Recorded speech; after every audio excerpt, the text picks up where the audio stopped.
Today I'm going to go over my everyday makeup and some tips and techniques that I've acquired over the years. So I already did all my skincare, which is really important to prep your skin and to hydrate it. It's going to make your makeup look so much better if you prep it the right way. So next I'm going to do this REM Under Eye Balm. And I started using this, I would say, in the past year. And I definitely have noticed quite a big difference with how my concealer sets. I just take out like the tiniest scoop. That's really all you need. You put it in between two of your fingers and you kind of just massage it in. It's not really like an eye cream. It's definitely more of a primer, but it definitely helps a lot. Next, I'm gonna go in with the YSL concealer. This has a peachy tone. So this is gonna be really good for kind of canceling out any darkness. So this is kind of one of the first things I do. I just do it under my eyes. That's kind of all that I need from this concealer. Usually I use these two fingers right here to blend out because the warmth of your fingers actually helps make the concealer melt into your skin more. But I recently got this brush and it's been really good. Kind of has a contour tip, so it's really nice for getting kind of up close. Next thing I do is I go with NARS Radiant Creamy Concealer. I've used so many concealers over the past couple years and this is my ride or die. I've used this so many times, never fails me. So a little tip that I've learned is you don't want to go directly under the eye because it's going to make the concealer really crease up. And I usually just do these two parts, so right here in the innard and just on the outside. You don't want to make a big triangle. It's just going to be way too much concealer. This is definitely going to give you all that you need. So I actually let this set for a few minutes, and what's going to happen is that the concealer is going to be thicker and it's going to be more coverage. Next, I go in with this Merit concealer stick, and this you can really use all over. It's meant for that. I find this best for blemishes or dark spots. It's really good for any kind of blemishes. You want to use a creamy base concealer like this, or NARS makes one kind of like in a pot. A thick concealer is really going to hide any blemish. A liquid like the NARS or the YSL isn't really going to do it. You want a creamy concealer like this. So I don't really have any blemishes right now. I do have a few dark spots. So I'm just going to cover up the cheeks a little bit, tiny bit in the forehead. And like I said, I'm going to let this set just for a few moments. It really does make a difference. It's not going to work for every concealer brand, but for the NARS in this, I've definitely noticed a difference. If you let it set, it makes way more coverage. So while all this is setting, I'm going to go in my brows. I used to use the Glossier Boy Brow. My ride or die, loved that. Then this came out earlier this year, this Merit brow gel, and I really love it. So a tip that I've learned is that instead of going up brushing like this, you want to go backwards first, like this. So everything forward and then brush as normal. And you can kind of see the thickness. It definitely is a really good hack that I learned. So you're going to brush forward, brush all of that, and then brush back. Then I also use the Merit eyebrow pencil. This is really nice because it's really thin. It does break easily, I will say that. But it really is nice. So I just go into like any tiny little bald spots. These are my natural brows, never done anything to them. They're quite thick naturally, so you don't want to make them too thick. When it comes to thick brows, there's a limit to how thick, so you have to be really careful. So I just try and make it as natural as possible. One thing that really does help, using this side, really just fluffing it up, make sure the product is blended evenly. That's gonna make your brows look best as possible. So the concealer has set for a few minutes. I'm gonna go with this Merit brush. I've never really bought expensive brushes, or I never really thought it made a difference, but recently I kind of changed my brush game and definitely have noticed quite a difference. So this is all kind of blending out. And as far as under the eyes, instead of like a really big swooping motion, you kind of want to stipple, and that's gonna really help a lot. But yeah, you can see there's definitely a lot more coverage than it normally would have been, which is really amazing. And so normally you would go in with like a skin tint first. I like to actually go in after so I can see kind of what the concealer concealed basically. But then I use a skin tint. I find it's just more of a natural approach, doing all the concealer, all of that first, then going to the skin tint, seeing what else you need the coverage. So I'm just gonna do a little bit of the forehead, tiny bit on the cheeks. This is the Kylie Cosmetics skin tint, and this is a really, really nice skin tint. I've used so many skin tints, so many foundations in my life, but this one's really nice, super light coverage. In the summer, I barely wear any makeup. I just like cannot stand it and live in a very humid climate, so everything basically just like sweats off. But in the winter, I do like to go with a bit more full coverage. And so for kind of blending out skin tints and foundations, you kind of want to go in a buffering motion, kind of like that, I would say. So next thing I do after the concealer and the base is all done is I go in with the bronzer. So this is the Rare Beauty bronzer. I've used so many bronzers and I always come back to this one. The formula is really, really pretty. It is really hard to find a bronzer if you're pale like me. Everything just turns up orange. This is a really nice one. Little tip that I've learned is you want to put your bronzer on a brush like this instead of just going straight in. And what it does is it makes this really beautiful kind of airbrushed finished. It's a really, really kind of nice technique that I've learned.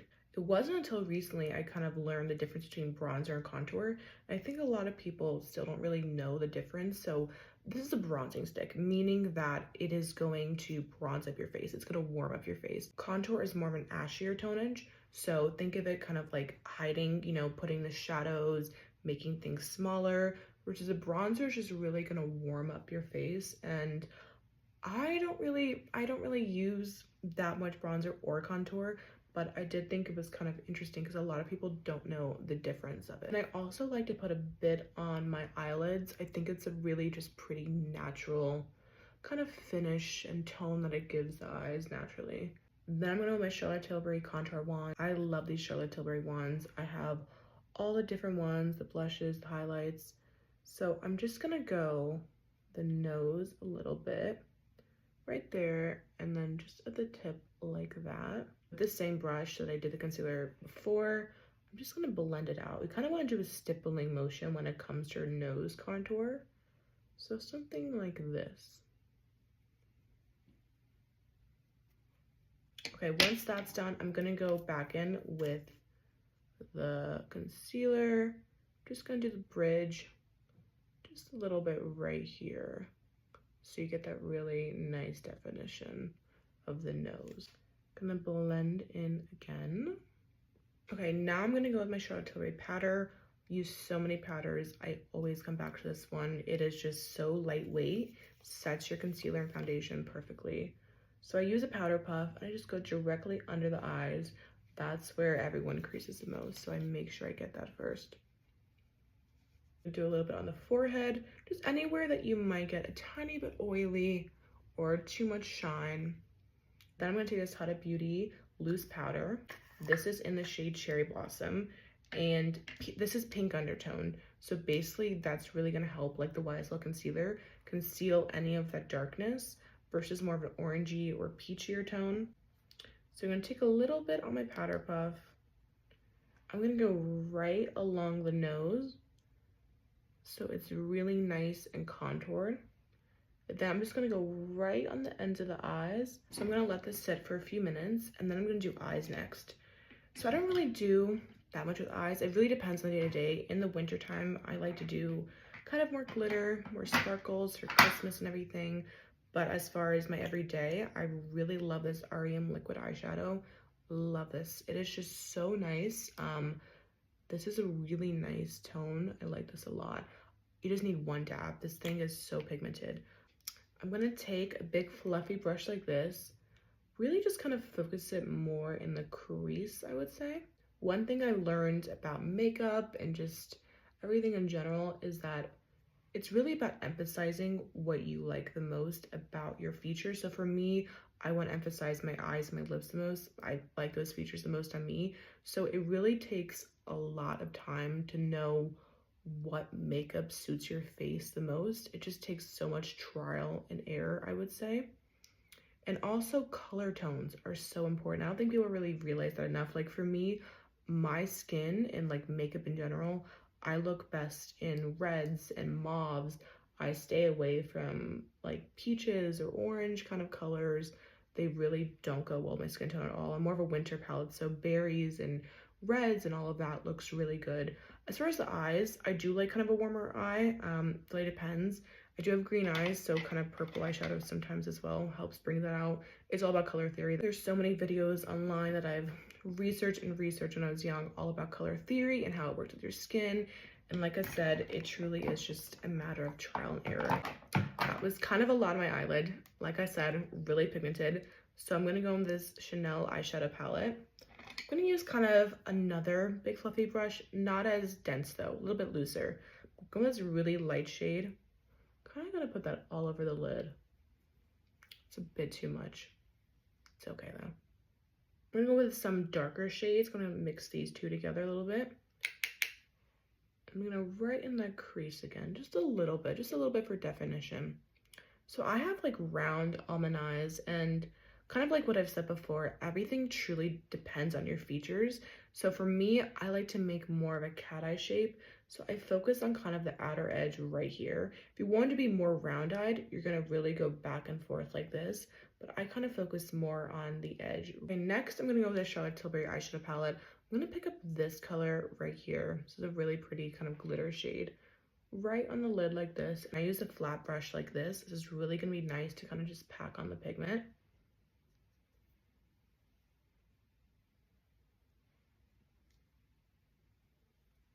Okay, so once I'm done with that, I'm gonna go back in with this on the tip of the brush, not the kind of flat part. The tip, I'm gonna go right there. I'm gonna focus on kind of the inner to kind of awaken my eyes a bit. Then just the brow bone right here. So last thing I'm gonna do is I'm gonna go with this Kiko stick. I love these. I got this in Italy and it is one of the best cream eyeshadows I probably have ever used. I'm just gonna go in with the lid really quickly. Italian makeup is definitely on a whole entire different platform. Their formula is really beautiful. I usually stick to Italian made formulas or French or Korean, like Charlotte Tilbury. A lot of her stuff is made in Italy, so the formula is really, really good. And also that's something people don't really know. The formula of your products matters a lot and where it's made from. Every kind of country has a distinct thing they're known for. So it's a really interesting thing to kind of read upon. Okay, next thing is I'm just gonna brush all this powder off. I normally don't do this every day, kind of the baking thing. I do like it though if I'm gonna kind of contour my nose though. It definitely adds a really nice touch. So next I'm gonna go with these two cream blushes from Mare Beauty. Mare Beauty is definitely one of my new favorite brands. Their formulas are really nice. The minimalistic kind of beauty approach is a really nice and refreshing thing, I think. So I first go with this mauve shape, and I love the dewy finish it gives. It's really, really nice. And I kind of focus more up. I don't really want to go here. It's gonna make my face look more down. I want to go kind of more up so the cheekbones are up. So I'm gonna go like this. I'm gonna just red one, kind of just a little bit on each side. I think people are really intimidated by red blush, but it is really, really pretty, especially if you're pale like me. Red blush can make you really look like you're glowing from within and give your cheeks a really nice rosy dew. Next thing after the cream blush is one of the Chanel blush. I love Chanel blushes. Their formula is beautiful and the powders last forever. Really nice pigment as well. Check like the back of your makeup. You can definitely see where things are from and you can definitely notice some similarities on things, which is very interesting to me. I didn't know that until recently, kind of the difference between where everything is manufactured and made. Next, I'm gonna go with the Chanel highlighter. It's kind of like a balm like this. Most people put it directly on, but I feel like it lifts my makeup. So I'm gonna use that same kind of blush brush like this and just pack it on the brush. Just kind of do stippling motions like this. And this is a really beautiful kind of formula. If you do have acne or blemishes on your cheeks, you want to stay away from glitter kind of formulas because it's really going to emphasize the texture. So something like this balm is really going to be nice because it really is going to look like you're just glowing. Also, another kind of tip that I've learned is say that you're breaking out on your forehead. You want to draw the attention to your lips. If you're breaking out maybe on your cheeks or your chin, you want to focus the attention on the eyes. It really, makeup, if you think about it, it really is just all an illusion. There's so much you can do about it. I think when we think of makeup, we think of just crazy cut creases and like clown makeup, but If you do it the right way, it can emphasize your features so incredible. So now I'm gonna take this Dior mascara. This is new.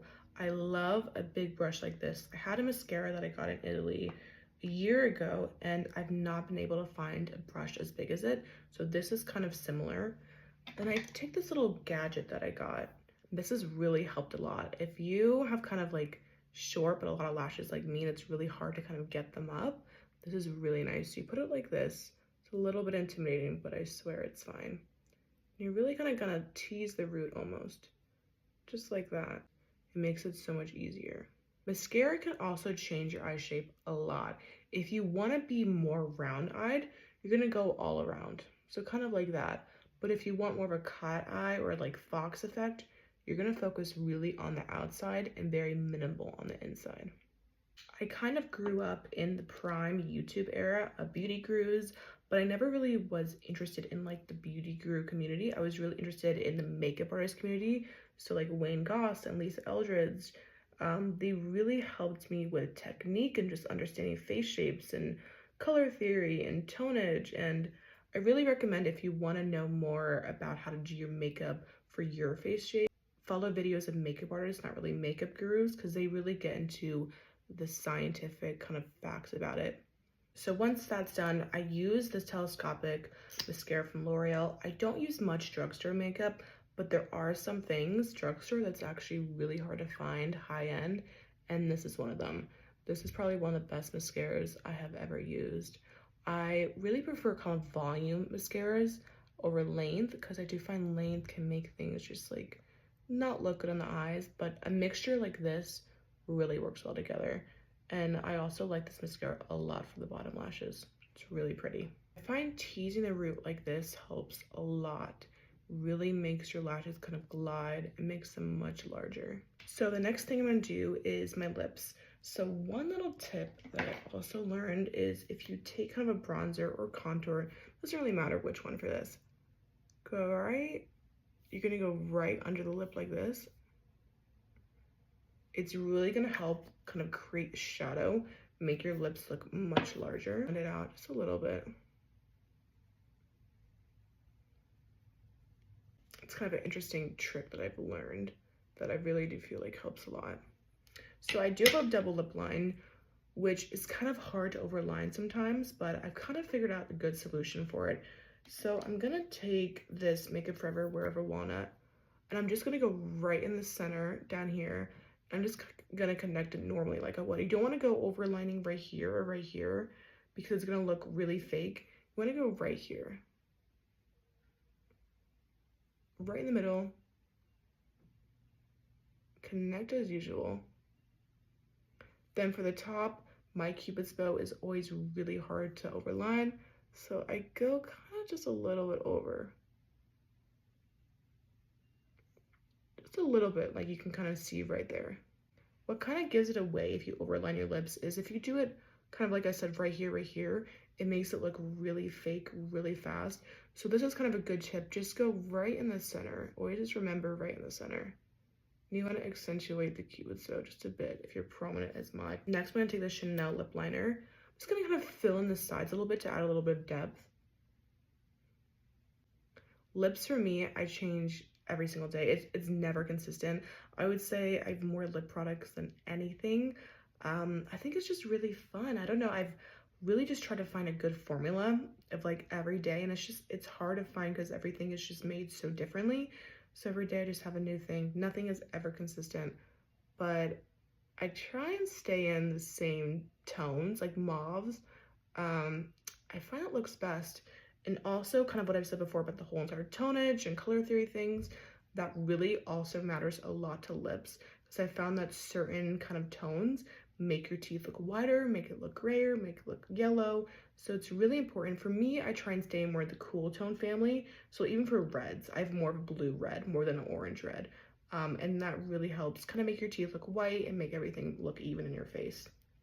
I'm then going to take this CoverGirl stain. Like I said, I don't really use drugstore makeup, but I saw this. I was really interested in it. I have one by Rem Beauty, which I love. I use that lip stain so much and last all day. I like this one so far. Doesn't last as long as the Rem Beauty, but it creates a really nice definition. And no one needs to do 3 lip liners. Like I said, I have a lot of lip products, so I like to just experiment and put them to use. Okay, so once that's done, I just recently got these Refi lip kind of blurs, which are amazing if you do kind of have a double lip line like me. Don't really have a big one, but like it is very hard to overline my lips. So this is really nice because it makes kind of like a blurred like effect. So I'm just gonna kind of go over where the lip liner was, create a bit more definition right here. And then I'm gonna take a big fluffy kind of brush like this, kind of melt it all together. Kind of blending all that together, making it look cohesive. Then I'm gonna take the color Mauve. These are really pretty. I love these. They really do last kind of long as well. Put this right in the middle.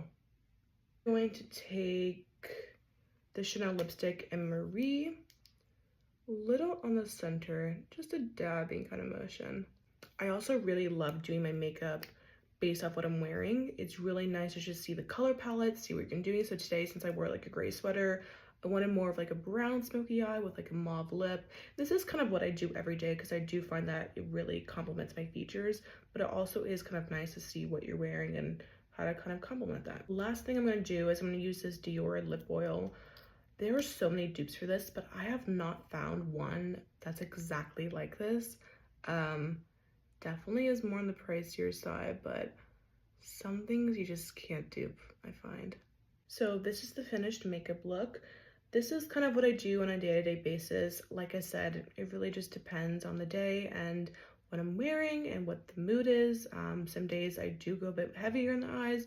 Some days I go a bit heavier on the lips, even on the cheeks. It really just depends on the day, but I hope you guys learned something.